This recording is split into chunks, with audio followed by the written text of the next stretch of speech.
Alors on est la dernière ligne droite avant Rosh Hashanah, le dernier Shabbat avant Rosh Hashanah, comme on a rappelé la semaine dernière, l'importance des derniers jours de l'année. Et voilà, on se doit de prendre conscience, comme c'est marqué, halachiquement parlant, on retrouve cette idée concernant le dernier jour avant Rosh Hashanah, puisque une des explications pour lesquelles certains ont l'habitude de jeûner la veille de Rosh Hashanah, c'est justement le jeûne, c'est pas seulement se mortifier pour se faire souffrir, mais c'est une manière d'éveiller la conscience et le rappel à la tchouva. Et donc la veille de Rosh Hashanah, celui qui est venu, qui a eu la sagesse et l'empressement à la tchouva avant même Rosh Hashanah, alors bien sûr c'est encore plus favorable, et c'est pour ça qu'on se lève depuis le début du mois de Elul pour se réveiller à la tchouva, nous préparer au Shana. Et là, voilà le dernier Shabbat, comme on l'a dit la semaine dernière.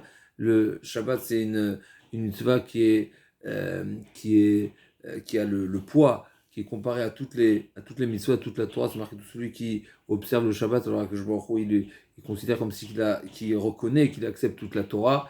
Et plus que ça, on a rappelé aussi ce qui est mentionné, toute personne qui allume les nérotes et qui fait la tfila de l'El Shabbat, où il y a le passage de Vaïchoulou Hashem et Varetz Vechot Tzevaam.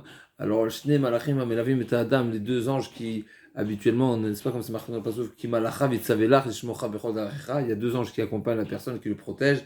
Alors, ces deux anges-là posent leurs mains, sur sa tête et lui disent Vesar avonecha vechatatcha techupar. Par l'observance du Shabbat, on mérite à la kapara. Donc, bien sûr, on se doit particulièrement ce Shabbat, être en éveil et de manière à observer le Shabbat correctement, à fixer un moment d'étude, bien sûr, et que ce soit un moment paisible, un moment de paix, de Shabbat Oneg. Il faut que ce soit aussi prendre le temps de se délecter le Shabbat. Mais bien sûr, on se délecte et matériellement, et physiquement, et spirituellement, bien sûr. Et à ce moment-là, on sera zoché, pourra venir nous présenter le jour de Rosh Hashanah, comme c'est marqué Atem Nitzavim Hayom, la semaine Nitzavim Hayom, on se tient debout devant Akadosh Baruch Hu. Hayom, ça fait allusion à Rosh Hashanah. Et donc, de venir devant Akadosh Baruch Hu alors qu'on est déjà blanchi, c'est magnifique. On va parler de la mitzvah qui se trouve dans la paracha, la mitzvah particulière qui se trouve dans la paracha, où le pasuk nous dit qu'il y a mitzvah azot, yom lo nifletim mimecha, ha mitzvah azot, cette mitzvah, la mitzvah, ha mitzvah azot, cette mitzvah que je t'ordonne, lo nifletim mimecha, elle n'est pas extraordinaire, velo rechokai, elle n'est pas loin, lo bashamaimi, elle se trouve pas dans les cieux, velo mever la yami, elle se trouve pas derrière les océans, ki karov elecha davar meod, la chose, karov elecha, la chose est proche de toi, meod, particulièrement très beficha ou la soto, c'est dans tes capacités, c'est au bout des lèvres et c'est proche de ton cœur. Ça t'a porté. Ça t'a porté, chazak u'baruch. Alors, à quoi la Torah fait allusion quand elle parle de ha mitzvah hazot? Cette mitzvah, celle-ci, cette mitzvah-là, elle est proche de toi, elle est au bout des lèvres, elle est proche de ton cœur. Il y a deux explications qu'on retrouve déjà dans le Midrash. Alors, on aurait bien voulu citer tout le Midrash, les Hashem, mais à l'occasion, voilà, il y a tout différents Midrashim à ce sujet-là. Et Rashi a choisi une explication, et le Ramban, et différentes explications dans les Rishonim, et le Ramban et le Sforno ont choisi d'interpréter le pasuk, à savoir que le pasuk la Torah fait allusion ici à la mitzvah de la Teshuvah, comme le pasuk précède, Ki tishma bekol Hashem, le pasuk juste avant il dit, Ki tashuv el Hashem elokecha, tu vas revenir, tu vas te repentir, tu vas revenir, tu vas te rapprocher d'Akadosh Baruch Hu. Et donc à la suite de ça, Moshe Rabbeinu dit, a mitzvah azot lo nifletim velo rechokai, cette mitzvah elle n'est pas extraordinaire, elle n'est pas loin, elle ne t'est pas cachée, elle est proche de toi. Et la deuxième explication, ça fait allusion à l'étude de la Torah. Alors, Bémet, la question qu'on peut se poser à ce sujet-là, c'est qu'on a l'impression que la Torah, elle nous expose cette mitzvah de la Teshuvah comme quelque chose de simple, d'évident, d'abordable, c'est vraiment Beficha Bilvalacha Soto, il n'y a pas grand-chose à faire, alors qu'on sait très bien que la Teshuvah, voilà, on est tous des on espère mériter le titre de Baal Tshuva, de quelqu'un qui fait Teshuva, qu'on est vraiment en évolution, qu'on est vraiment en progression. Et on sait très bien combien la difficulté de changer et de s'améliorer et de progresser et de ne pas retomber. On sait que c'est très difficile, on ne comprend pas. La Torah, elle se moque de nous, mais on est tellement loin qu'on a l'impression que c'est loin alors que c'est proche. Alors, la Gemara dans Souka nous dit qu'à la fin des temps, quand Akash Baruch Hu va shriter et va égorger le Yetzer Hara, alors c'est marqué que les Récham, ils vont pleurer et les Tzadikim, ils vont pleurer. Les Tzadikim vont pleurer parce qu'ils vont voir, ils vont pleurer de joie, parce qu'ils vont réaliser combien le Yetzer Hara, il va leur paraître comme une montagne à la fin des temps, et ils vont voir combien ils ont surmonté et combien ils ont à chaque fois évolué malgré la difficulté. Et alors que les Rechaïm, le Yetzer Hara va leur paraître comme un fil de soie. Ils vont dire quoi? Le Yetzer Hara, il était si petit et on n'a pas réussi. Donc effectivement, il y a les deux facettes, mais il faut comprendre effectivement le Yetzer Hara, quoi, c'est quelque chose d'énorme ou pas? Et on le dit à Kippour. On dit à Kippour, on dit Vetzarich Haïti Lomar Chouv lo Essé. Et je devrais dire, je suis censé dire, je m'engage formellement à ne pas récidiver. Mais qu'est-ce qu'on dit? Mais j'ai peur. Pourquoi j'ai peur? Parce que le Yetzer Hara, le Yetzer Hara, il est de feu alors que moi je suis en chair et en os. Donc effectivement, bien sûr que le Yetzer Hara, c'est très difficile à surmonter. Alors même si la Gemara nous dit que pour les Rechaïm, ça va leur paraître comme un fil de soie qu'ils n'ont pas réussi à surmonter, mais c'est une réalité, quoi. Il faut pas se moquer, c'est pas dire la vérité, c'est pas exact de dire que le Yetzer Hara, c'est pas difficile. Bien sûr, c'est difficile. Et donc, a priori, c'est difficile. C'est quoi le sens du passage qui nous dit Karov et Lecha Adavar, c'est très proche, comme si il faut juste dire quelques mots et réveiller ton cœur. C'est difficile ou c'est simple? Donc ça, c'est si on explique, même si, d'après la première explication, le Ramban, le sens, qui disent que ce passouk fait allusion à la Teshuvah, on sait très bien que c'est difficile la Teshuvah. Donc c'est quoi le sens du passouk? Et d'après la deuxième explication, pareil. Si on parle de l'étude de la Torah, mais pareil, l'étude de la Torah aussi, on sait que c'est quelque chose de très difficile pour que quelqu'un maîtrise toutes les connaissances et que Bémet la Torah fasse partie de sa vie. Bien sûr, c'est quelque chose de très dur. Parce que quand on dit que la Torah doit faire partie de nous, on va rappeler un exemple qui est rapporté ici dans Rav Wolbe. Rav Wolbe, il nous ramène l'exemple de Rav Yochanan ben Zakkai, une espèce de Rav Yochanan ben Zakkai, avant la destruction du temple. Il a voulu sortir du siège de la ville de Yerushalayim qui était assiégée. Il voulait sortir pour s'adresser au chef de guerre. Et il a préparé tout un stratagème, il a fait croire qu'il était mort, donc ils l'ont sorti avec un cercueil. Et quand il est sorti, il s'est adressé au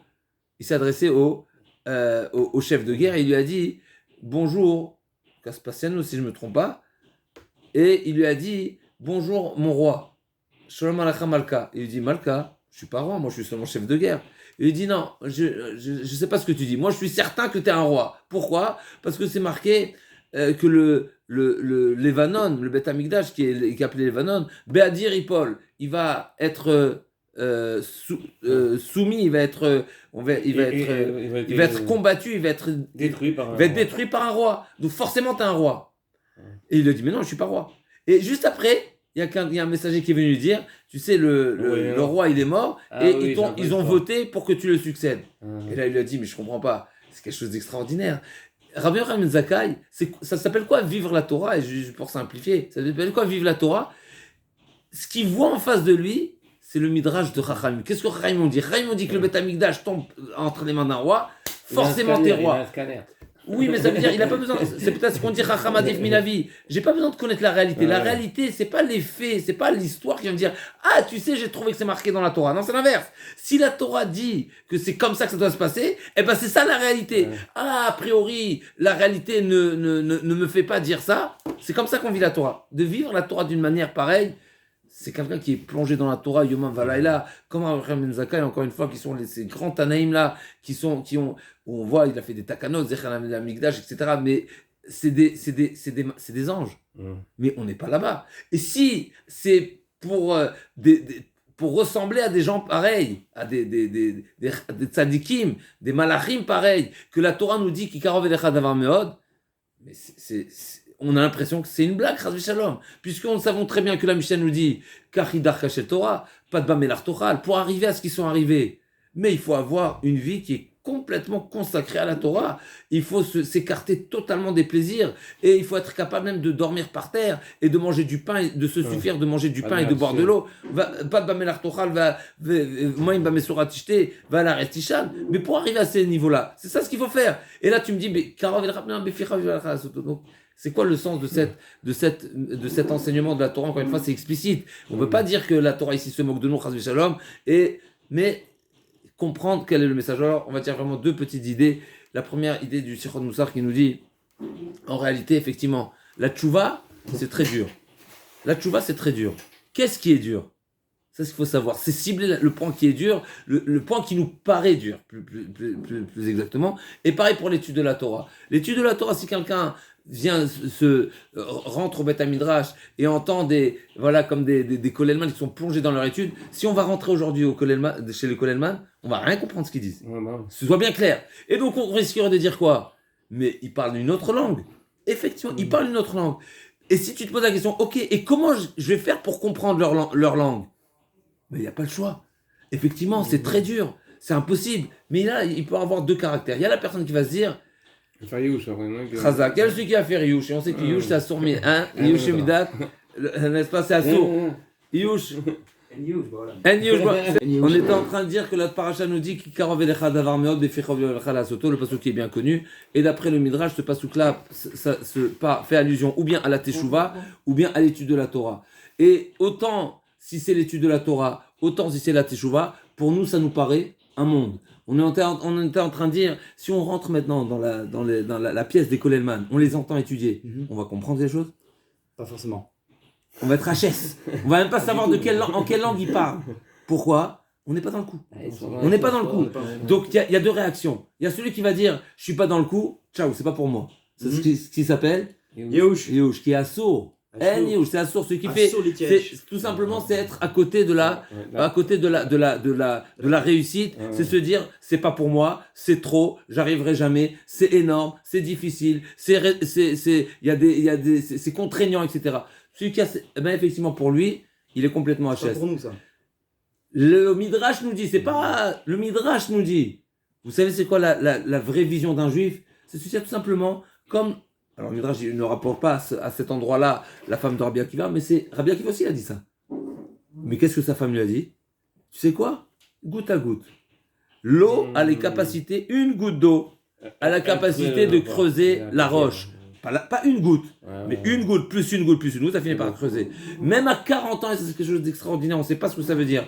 À 40 ans, Rabbi Akiva, il a commencé. Alors même si, il faut comprendre exactement ce que ça veut dire qu'il a commencé, parce qu'on sait bien que Rabbi Akiva, c'est marqué quand il était à Maret, il disait, qui me livrait des Talmid Chachamim, je vais les mordre comme une morsure d'un parce qu'on sait qu'il va, n'est-ce pas? Mais d'un autre côté, on voit que il connaissait les psukim, il connaissait la Torah. Donc c'est pas le Hamaret de nous, parce qu'il avait une certaine... Mais en tout cas, l'homme ce qui est marqué, c'est qu'il était Hamaret.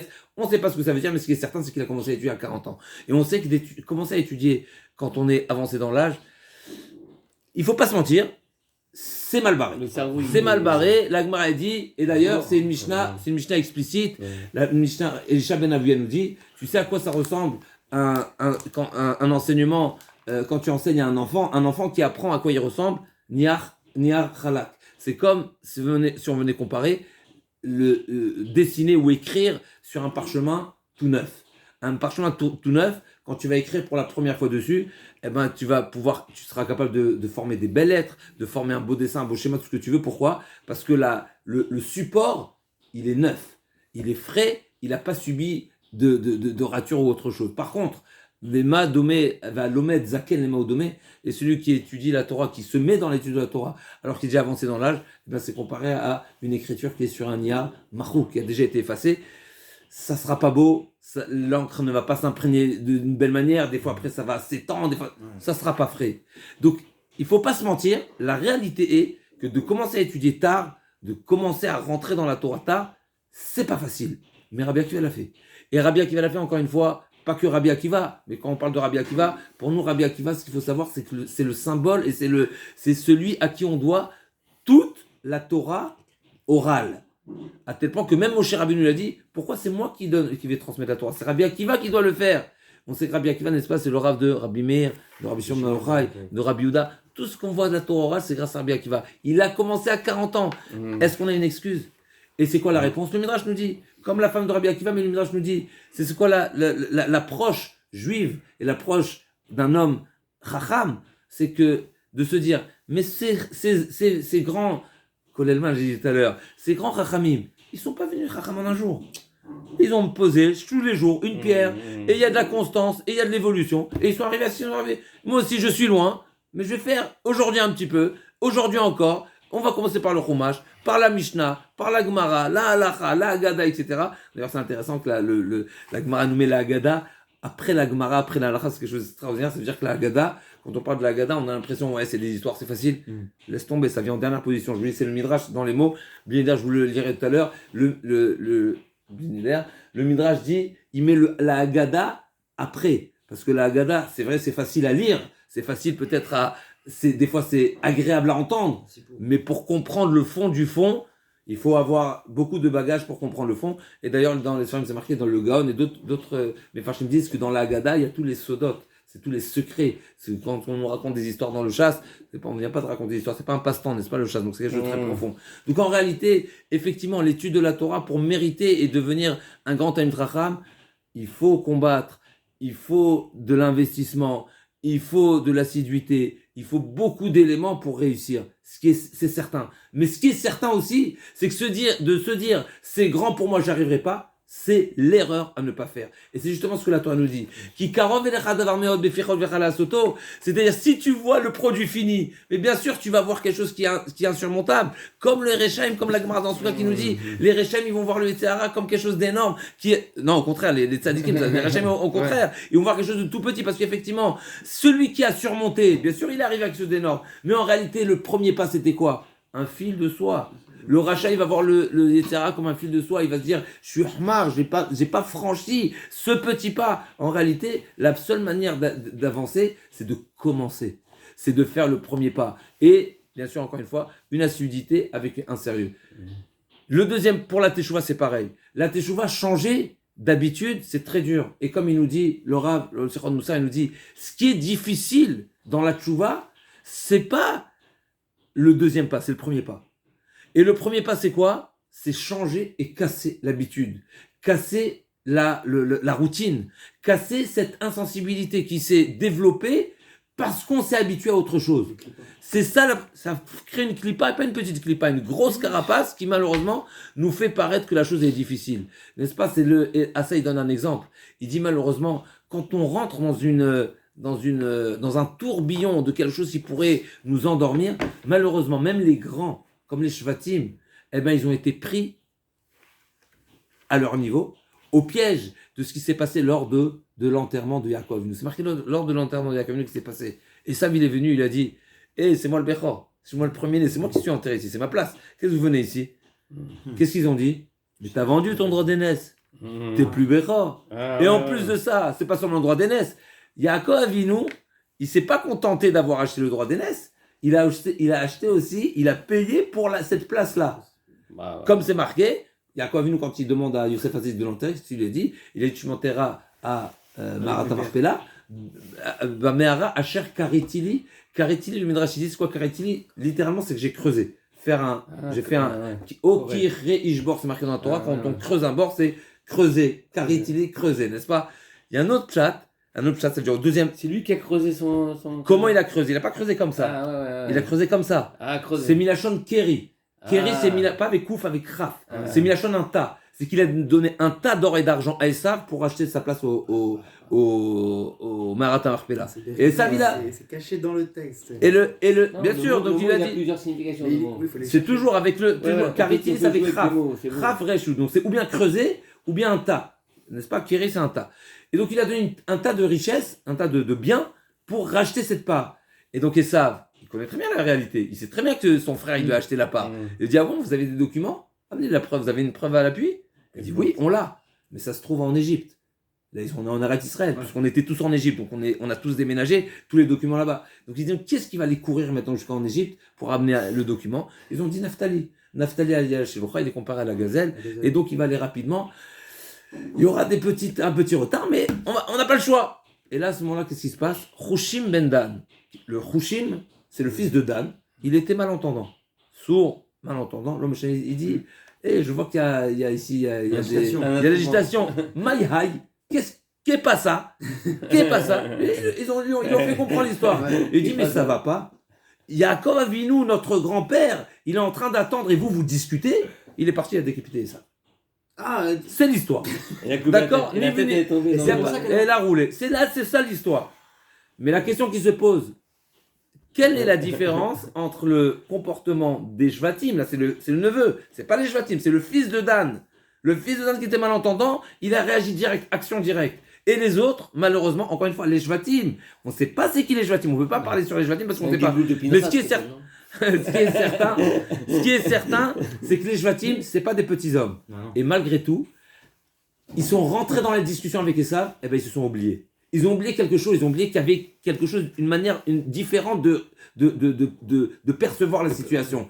Celui qui rentre même un petit peu dans la discussion avec le Yetzer Hara, il est mal barré. Il risque de rater le coach, c'est en train de passer, tu passes à côté en réalité. Vous savez c'est quoi le Yetzer Hara? C'est de la distraction. Il te perturbe en réalité, donc tu laisses passer le train. C'est comme, n'est-ce pas, tu es perturbé, quelqu'un il te parle et il y a le train qui va siffler. Pourquoi il siffle le train? Parce que sinon il y a des gens qui restent sur le quai. C'est ce qu'il nous fait le Yetzer Hara. Le Yetzer Hara, il nous distrait et nous on perd. En réalité, quand on est distrait, c'est ça le Yetzer Hara, cette distraction-là nous amène à nous oublier. Et c'est pour ça que c'est que Hushim qui n'est pas rentré dans la discussion, qui est resté concentré, qu'en réalité, mais l'équation elle est simple. Il y a un Esav qui est en train de causer un manque de respect pour Yaakov Avinu. On discute pas, on va pas aller jusqu'en Égypte, même pas en rêve. Il y a pas le temps à perdre. Même pour les encore une fois les Shifteka, même les Shvatim, ils ont quelque part, ils n'ont pas été sensibles, ils n'ont pas réalisé qu'il y avait quelque chose. Et c'est que celui qui n'est pas rentré. En réalité, c'est ça le Yetzer Hara. C'est-à-dire il n'était pas torche pour rien lui. Bien sûr, je peux penser qu'il est malentendant, sa vie elle est dure, tout ça, mais pas du tout. Même là, en réalité, lui, il garde cette capacité. Il a gardé il a bien traduit. Et ça, encore une fois, c'est ce point-là, c'est effectivement, c'est ça on va dire la subtilité, la difficulté du Yetzer Hara, c'est qu'en réalité, quand on parle de la tchouva, c'est rester concentré, c'est ne pas être distrait par le Yetzer Hara. Le Yetzer Hara nous montre des choses, nous fait croire des choses, en réalité c'est que du sheker. C'est-à-dire quoi, c'est du sheker. Quand on parle de sheker à Khan Vevel Ofi par exemple, mais la beauté c'est beau, c'est universel, tout le monde est d'accord que c'est beau, qu'est-ce que c'est? Oui, mais c'est faux relativement à l'essentiel. C'est-à-dire si quelque chose est essentiel, alors bien sûr la beauté fait partie, comme on sait bien que le Beth Amikdash, il était en or, et on prend les meilleurs matériaux pour le Beth Amikdash. On dit pas non, mais ça sert à rien, c'est de l'or, non, mais on peut faire, non, pas du tout, bien sûr que non, bien sûr que la beauté, les Imaot, elles étaient belles, les beautés du monde. Non, tu vas dire, mais en quoi c'est important? Un Kohen qui a un moum, il est invalide. Donc oui, c'est important, bien sûr c'est important, mais c'est pas le point important. Et ça peut te distraire, ça peut te faire croire que c'est ça qui est important et en réalité, tu es à côté de l'essentiel. Alors effectivement, bien sûr, celui qui a été gratifié et par la richesse, et par la beauté, et par la chorma, il doit dire merci sur chaque chose, parce que chaque chose c'est un cadeau, c'est un cadeau énorme. Rabbi Yochanan, il était très beau. Yosef HaTzadik, très beau. Les tzadikim sont très beaux, donc ils ont un éclat, bien sûr, c'est quelque chose de... Il y a autre chose qui est marqué dans le Gemara, mais en tous les cas, c'est sûr que la beauté en soi. Mais malgré tout, Shlomo Melech, il dit, c'est du sheker. Quand on dit le sheker, ça veut pas dire que c'est nul. Mais ça veut dire que c'est pas forcément l'essentiel. C'est pas l'essentiel. C'est quelque chose qui peut être secondaire. Donc, relativement à l'essentiel, c'est du mensonge. Parce que celui qui va donner de l'importance à ça et seulement à ça, alors qu'il passe à côté de l'essentiel, ça c'est le Yetzer Hara. Le Yetzer Hara, la difficulté quand la Torah nous dit, on revient, la question initiale était de savoir, je comprends pas, la tchouva c'est dur ou c'est facile? En réalité, la tchouva elle-même, la première et le premier pas, il est très difficile. Pourquoi? Parce qu'on est dans un engrenage, on est dans une habitude, on est malheureusement dans une insensibilité. Et ça, effectivement, pour switcher, c'est quelque chose qui est difficile. Mais ensuite, le deuxième et le troisième pas, comme c'est marqué, Kol Hatralot Kashot, c'est le début qui est difficile. Parce qu'effectivement, il faut casser ce que tu appelles la clipa, ce que tu appelles la carapace, ce que tu appelles le relève, c'est le gras qui nous rend lourd. C'est ça ce qui est difficile. il y a un deuxième point. Et ça, c'est aussi bien pour l'étude de la Torah que pour la tchouva. Donc en réalité, la Torah nous dit, la tchouva, c'est simple. C'est simple. Le premier pas, et là, c'est en ayant cette conscience d'abord, qu'une fois qu'on aura fait le switch à 180 degrés, il faut savoir, effectivement, ce switch-là demande de l'effort, mais en réalité, c'est un effort qui est dépendant de la conscience et de ce que tu vas dire. Même quelqu'un, un chidouche nifla qui est marqué à ce sujet-là, normalement, l'action est le fruit d'une réflexion. Et là, c'est marqué beficha bilvavecha. Ça veut dire que même celui qui est loin de l'action, même celui qui n'a pas son esprit qui va avec lui, fait, dit, parle. Celui qui fait tchouva, tu sais c'est quoi la tchouva? Fais le vidouille. Dis khatati, dis aviti, dis pachati, réfléchis à ce que tu dis, ça va éveiller en nous cette conscience, et là à ce moment-là on va dire, je dois faire switch. Je dois faire quelque chose je dois changer. Ça c'est ce que Akadosh Baruch Hu attend le jour de Rosh Hashanah. C'est marqué dans le pasuk, Ashrei ha'am yodeh teroa. Heureux est le peuple, yod teroa, si on traduit littéralement, c'est qu'ils savent sonner. Ah ouais, c'est tellement particulier de sonner. Tout le monde dit, tu donnes un enfant, il va sonner. C'est quoi Rami nous dit, ça veut dire quoi que le peuple d'Israël, il sait sonner? C'est qu'ils savent séduire leur créateur avec le chauffard. Ça veut dire quoi séduire? Comment on séduit? Qu'est-ce qu'on séduit? Pourquoi le bon Dieu, tu peux le séduire? La réponse, elle est justement, au moment du chauffard, grâce au retentissement du chauffard, la personne est censée avoir encore une fois, c'est pas le pshat. Le pshat, on sonne le chauffard. Ne pas oublier la halakha. Alors on me dit, tu sonnes le chauffard parce que le bon Dieu t'a dit sonne le chauffard. Point. Tu sonnes le chauffard. Non, tu sonnes le chauffard parce que le bon Dieu t'a dit sonner le chauffard. C'est pour ça que tu sonnes le chauffard. Il y a un remède, mais il peut avoir aussi quelque chose, un bienfait par le chauffard. C'est quoi? C'est quand le chauffard il sonne. Eh ben, n'est-ce pas? Shim'o ou trinaf shechem. Quand on entend le chauffard retentir, ça rentre dans tout notre corps et ça peut être capable de nous faire prendre conscience de quelque chose. C'est quoi la conscience à ce moment-là? Ne dis pas dorénavant je vais étudier 25 heures par jour. Ne dis pas dorénavant je vais donner 20% de mon salaire. Ne dis pas dorénavant je vais honorer ma femme et je vais honorer le Shabbat au maximum. Ne dis pas, non, c'est pas ça ce qu'on te demande le jour de Rosh Hashanah. Le jour de Rosh Hashanah, d'abord, c'est pas le travail du jour, et deuxièmement, c'est du n'importe quoi. Tu vas arriver nulle part, parce qu'aujourd'hui t'es dans l'élan, aujourd'hui t'es en high, aujourd'hui t'es dans le feu, t'es dans le feu d'action. Mais oui, c'est pas ça ce qu'on te demande aujourd'hui. Aujourd'hui, on te demande une chose, de prendre conscience, c'est un créateur qui a créé un monde, et toi t'es là, le but du monde. Toi, qui fais partie du clan Israël, t'es le but du monde. Le but du monde est, Bishvil Israël shenikru Reshit, Bishvil la Torah shenikru Reshit, Bishvil Avram shenikru Reshit. C'est ça, Bishvil Bikurim shenikru Reshit. La Torah elle s'appelle Reshit. Tout ce qui s'appelle Reshit, on est les premiers, on est les Bechor, Beni Bechor Israël. Tout le monde, il a été créé dans un objectif. C'est quoi? C'est un peuple qui va recevoir la Torah. On va être les représentants du bon Dieu sur terre. C'est ça ce que tu dois penser. Ça doit t'amener à quelle conclusion? Bien sûr, c'est des niveaux. Mais déjà, quelle conclusion? Déjà, tu vas prendre conscience, il y a un roi, il y a un sujet, et nous sommes ses sujets préférés. Mais qui dit ses sujets préférés, c'est-à-dire que nous avons une responsabilité, c'est-à-dire que tout le monde tourne autour de nous, et donc aujourd'hui, on n'a pas de difficulté à le voir, que tous les yeux du monde sont rivés contre, n'est-ce pas, contre nous, mais ça veut dire parce qu'en réalité, comme je disais depuis le début de l'année, quand il y a des milliers de morts, ou des centaines de milliers, pour pas dire des millions de morts dans certains pays, personne calcule. Personne bronche. Il y a des massacres pas très loin en Europe, hein, et personne n'en fait un plat. Quand il y a quelques dizaines, quelques centaines qui ont été liquidés, on va dire, juridiquement parlant, par la justice, on va dire, et là on est mis en lumière. Pourquoi on est mis en lumière? Parce que eux, toutes les nations, eux, ils ont zéro tolérance envers nous. Pourquoi? Parce qu'ils savent qu'on est le grand frère. Ils savent qu'en réalité, au fond d'eux, ils savent qu'on est censé être l'exemple. La barre est haute. Et en réalité, pas elle est haute, elle est tout là-haut. Et en réalité, pour aller plus profond, en réalité, On n'est pas censé agir de cette manière. Si on était méritant et si on était en Érythrée, il n'aurait pas dû avoir tout ça. Donc, le programme à l'origine, il n'est pas censé être comme ça. L'arme, ça ne nous appartient pas. Alors, malheureusement, on est obligé de l'utiliser des fois. Mais en réalité, ça ne nous appartient pas. Donc, le gars, il dit, mais qu'est-ce que tu fais? T'as pas le droit d'utiliser l'arme. C'est pas ça ton arme. Ton arme, c'est à Kol Yaakov. Normalement, à la base, c'est pas comme ça que ça doit se passer. Et ils ont raison. Mais on n'a pas le choix. Mais en réalité, ils ont raison. C'est exactement ça, ce sentiment-là qu'il faut avoir au moment du Tkat Shofar.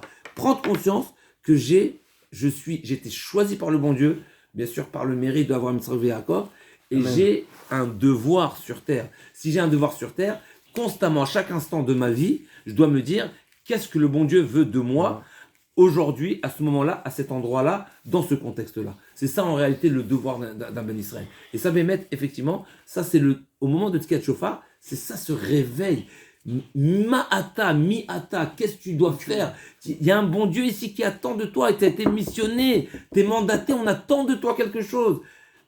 Dis-toi, oh, comme il a dit Choshim Ben Dam, Maïhaï, qu'est-ce qui se passe? C'est ça ce qu'on doit se dire. C'est ça, il faut se dire, qu'est-ce qui se passe avec moi sur terre?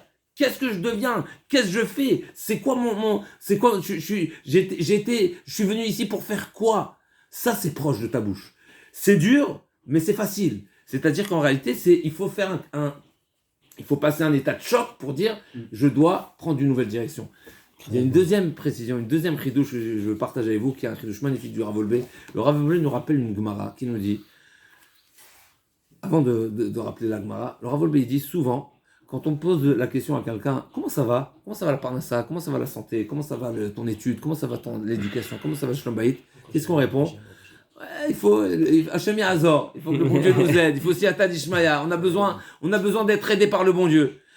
Qu'est-ce qui est sous-entendu dans cette réponse? C'est qu'en réalité, j'attends le miracle, j'attends de ressentir la présence d'Hachem. Comme si on se dit, le bon Dieu, t'es où?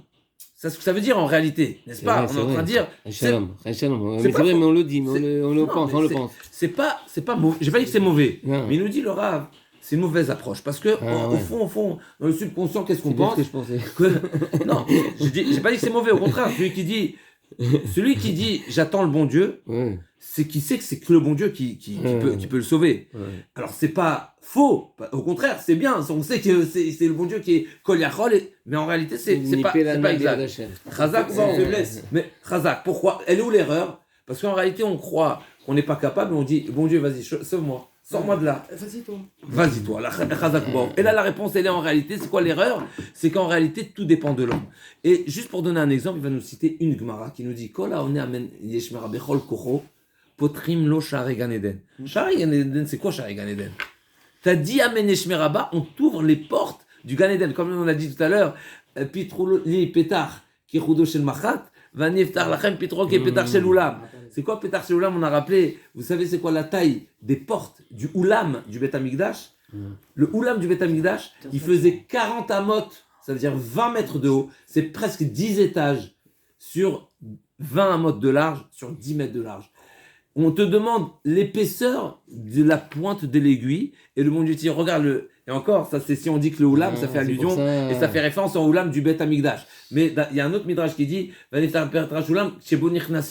des charrues et des bœufs et des marchandises peuvent rentrer. Donc c'est vraiment encore peut-être même plus large que ça, peut-être 16 amot. Non là c'est 20 amot, donc c'est plus que ça. En tous les cas, le Sha'arei Gan Eden, le bon Dieu nous dit Amen Yeshmera ba, on t'ouvre les Sha'arei Gan Eden. Ça veut dire qu'un homme, par un Amen Yeshmera ba, le bon Dieu lui dit je t'ouvre les portes du Gan Eden. Ça veut dire en étant sur terre, tu auras de la compréhension, tu auras de la proximité, tu auras un ressenti de proximité avec les Baruch Hu, tu auras du date exactement, tu auras la Chorma Binavada, tu auras la sagesse pour gérer ta vie, que ce soit avec, n'est-ce pas, dans le Chol ou dans le Kodesh, etc. Par un Amen Yeshmera ba. Donc déjà la première réponse, on va dire, à cette erreur qu'on est amené à faire, c'est qu'on a l'impression que la Siyata Dishmaya vient de nulle part. Non, mais les Chachamim nous enseignent en réalité comment la mériter par un Menishmer Abba. Alors juste hier, je disais souvent, on a tendance à négliger et à ne pas donner de Chashivut à des petites actions. Alors, bien sûr, Aménish Merba, encore une fois, la Gemara a dit, Aménish Merba, c'est extraordinaire, puisque Aménish Merba peut annuler des mauvais décrets de 70 ans, de mauvais décrets, ça peut les annuler un Aménish Merba. Mais il y a plein de petites mitzvot, n'est-ce pas, où c'est marqué, c'est des mitzvot chez Adam Dash Ba'akevav, où malheureusement, on les piétine, on les néglige, on les considère pas suffisamment. Et comme hier, je disais, on m'a posé la question, il y a quelqu'un qui m'a dit, j'ai du mal à donner 10 centimes à la tzedaka. Je sens pas que je fais quelque chose. Je lui ai dit, il y a 2 points. Effectivement, on est tous comme ça. Il y a les petites actions, malheureusement, on leur donne pas d'importance. C'est pour ça qu'on les néglige et qu'on ne les fait pas. Il y a 2 erreurs. La première erreur, c'est qu'on ne connaît pas la valeur d'une mitzvah. C'est-à-dire qu'on croit, pour nous, la mitzvah, c'est le million. Et donc 10 centimes, c'est 0. Mais en réalité, pas du tout. Tu sais pas ce que c'est. Ça, c'est le deuxième volet. Premier volet, d'abord, c'est qu'on ne connaît pas la valeur de la mitzvah. Même quand on nous enseigne la chose, comme la Aménish Merba, ça ne veut pas dire que tout à l'heure, quand on va faire Aménish Merba, on sera plein tube. Malheureusement, on n'est pas assez. Il faut lire les textes, il faut s'imprégner des enseignements de Chaim pour vraiment être convaincu à 100% que c'est quelque chose d'énorme. En réalité, une pièce de tzedaka, tout le monde ne peut pas te payer le salaire de cette mitzvah. Est-ce qu'on se le dit quand on me le dit? On ne se le dit pas, ça le problème. On n'y croit pas, ça veut dire. Donc on a un problème d'émouna en réalité. Ça veut dire que Chachamim nous disent que tout le monde, n'est-ce pas, Srar mitzvah bayal malika, il y a tout le monde, tous les plaisirs du monde, le matériel qu'il y a sur le monde, le bonheur et le bien-être sur terre, de tout le 6 millénaires de toute l'humanité ne peuvent pas payer une mitzvah. Si on était convaincu, on l'aurait fait on aurait couru pour le faire pour donner les 10 centimes. Et là-bas, on n'y croit pas. Donc ça, c'est un premier problème. On n'est pas conscient que c'est une grande chose. Deuxièmement, c'est ce que tu as dit, la Mishnah nous dit, à kol efi rov hamaseh. En réalité, halachiquement, il est préférable de donner 10 fois 1 euro à la tzedaka plutôt que de donner une fois 10 euros. C'est la même somme, mais la Mishnah nous enseigne à kol efi rov hamaseh. C'est seulement par la répétition des actions que la personne se forme et s'éduque. Une action, même si elle est petite, une action grande ne fera pas l'effet de plusieurs petites actions. Donc effectivement, si tu te dis c'est 10 centimes, effectivement, première réponse, 10 centimes c'est énorme parce que tu as donné la tzedaka. Deuxièmement, c'est quoi 10 centimes, c'est 10 centimes? Oui, mais 10 centimes plus 10 centimes plus 10 centimes, ça va t'amener à très grand. Mais là, ça c'est le premier enseignement. Premier enseignement, Kol Omer Amen Ishmeraba, Potrino Shari Gan Eden, c'est-à-dire qu'on peut, la Gemara nous enseigne. Il gagne 10 ans aussi, il gagne 10 ans. On lui enlève. 70 ans de décret. Oui, on lui enlève le 70 ans et on lui rajoute 10 ans. Ça, je sais pas, c'est pas marqué dans la Gemara, mais c'est possible. Chazak, je sais pas. Dans la Gemara, c'est marqué Afilou Nixar Dinu Sheshim Shana, on lui annule. Mais le Rav nous fait remarquer ici qu'il y a une condition à cette, on va dire, pour mériter Potrino Shari Gan Eden, il y a quelque chose qui est mentionné ici. Bechol Kocho, de toutes tes forces. Ça veut pas dire qu'il faut hurler. 2 explications. Alors, effectivement, d'après Rashi, Bechol Kocho, ça veut dire avec la kavana. Mais d'après Tosfot, c'est Bechol Kocho, c'est au sens propre, c'est il faut tirer fort. Alors, effectivement, c'est un sujet discuté, et certains Rishonim disent que forcément. Alors, Khazan, mais ce qui est certain, le Machani Meshutaf, le point commun entre les 2 explications, c'est qu'il faut se donner son maximum. Ou bien vocalement, ou bien intellectuellement. C'est ça le point. Le point, c'est Bechol Kocho. Et là, le Rav nous dit, c'est exactement ça ce qu'on doit savoir. En réalité, une mitzvah, une action qui est réalisée Bechol Kocho, elle est incomparable avec le 90%. Même le 99%, c'est pas Bechol Kocho. Tous les jours, on dit Ve'avta et Hashem Elokecha, Bechol Levavecha. Bechol Nafshecha, c'est tout. Il n'y a pas du moitié. 99%, c'est pas tout. C'est du 100% qu'on te demande. Bechol Meodera, c'est du 100%. Écoutez ce midrash terrible. Juste vraiment, j'ai très, très bref. Le midrash dit, quand Kadosh Baruch Hu a demandé à Avraham Avinu d'aller mettre son fils sur le Mizbeach, de faire Akedat Yisrak, c'est marqué quoi? Karna et bin Chadjechidra. Je t'en prie, prends ton fils et offre-le-moi. Pourquoi il fallait supplier? On n'a pas vu jusqu'à présent qu'il fallait que je pourquoi supplier Avraham Avinu. Mais pourquoi supplier? En réalité, tu lui offres un challenge. Il réussit pas. Le Midrash dit Avraham Avinu, s'il te plaît, surmonte cette épreuve. Parce que si tu la surmontes pas, On compte tous les autres épreuves qui ont été précédemment surmontées, 0. Et là, la question qui se pose, pourquoi 0? Il est bien il est bien parti au Kazim, d'après certains, c'est une épreuve. Il a bien dû, il y avait la famine en arrivant en Eretz Israël. Il a dû, avec Avimelech, sa femme elle était prise, et Agar, et Ishmaël. Oh, tout ce que j'ai fait c'est 0. Comment est-ce possible 0? Rami nous enseigne ici, que je vois voilà, c'est le 10e. Si tu es Shalem, si tu es Tamim Hashem Elokra, t'es Shalem, t'es Shlemut, alors tu seras Avraham Avinu. Si t'es pas Shalem, 0. Ça c'est terrible. Et si on veut, et on répète toujours, on donne toujours le même exemple, et le Rav nous dit, et on peut le retrouver halachiquement parlant encore une fois, on sait qu'un objet, il devient impur seulement s'il a le statut d'objet. Seulement si c'est un contenant, seulement s'il a le statut, l'appellation d'un objet. Dès le moment qu'il est cassé, il n'est plus un contenant, il n'y a plus d'impureté. Pourquoi? Parce qu'il n'y a plus d'utilité. Maintenant, tu te poses la question, je ne comprends pas. Cet ustensile-là, en or, qui est percé, qui a un petit trou en bas, tu ne veux plus l'utiliser. Il est un ustensile ou il n'est pas un ustensile? Est-ce que tu vas dire que c'est un ustensile à 99%? Non. Est-ce que tu peux boire du vin à l'intérieur? Non, tu vas te salir. Donc, c'est plus un verre. Eh ben, c'est 0. Un petit trou, c'est 0. 99% égale 0. Quand la Chachamim nous disent qu'on a Amen Yeshmer Rabba Bechol Kocho, en réalité, il nous révèle ici quelque chose, un message très fort. Avec le Amen Yeshmer Rabba, Potrim Shari Gan Eden. Tu peux mériter Siyat Shmei avec même un petit Beficha, avec ta bouche, tu peux mériter quelque chose d'énorme. Mais il y a une condition, c'est qu'il faut que ce soit Bechol Kocho. Alors voilà, on se souhaite, Bezrat Hashem, d'être secoué par d'abord de mériter cette invitation. On est, n'est-ce pas, on est invité par Akadosh Baruch Hu, on est convoqué par Akadosh Baruch Hu, mais en réalité, c'est nous qui appelons Akadosh Baruch Hu, puisque c'est nous qui décidons du jour de Rosh Hashanah. Donc en réalité, c'est nous qui intronisons Akadosh Baruch Hu par notre déclaration et notre soumission. Et on souhaite, Bezrat Hashem, d'être secoué par le chauffard. Que ce chauffard-là nous fasse, nous réveille, il nous réveille et il soit pour nous une source ce qui va nous permettre de switcher et d'avoir cette conscience qui va nous permettre ensuite de préparer une feuille de route pour ensuite évoluer. Mais en réalité, c'est ce premier pas, le jour de Rosh Hashanah, ce premier pas de dire cette conscience intérieure profonde, restons pas petits. Allons en avant. On a des moyens, on a des capacités, on a de la chance, on a beaucoup de chance. On est des grands gâtés, on est des grands gâtés pourris même. Et on se doit de se dire, j'ai les moyens. Le bon Dieu m'offre des opportunités sans cesse. Et bien, on sera meilleur. Et on sera, bien sûr, on souhaite de se rapprocher de l'Akadosh Baruch Hu, de ressentir la proximité de l'Akadosh Baruch Hu. Et comme tu dis, tire les chaînes avec Ilota, que toutes les malédictions soient déjà depuis la semaine dernière, on a dit, à partir de Mincha, on a dit déjà, ça y est, on est déjà dans Rosh Hashanah. Et bien sûr, qu'on souhaite de voir, on se souhaite de mériter voir la Géoula, Bimera Bienvenu, Amen Kenera. Amen.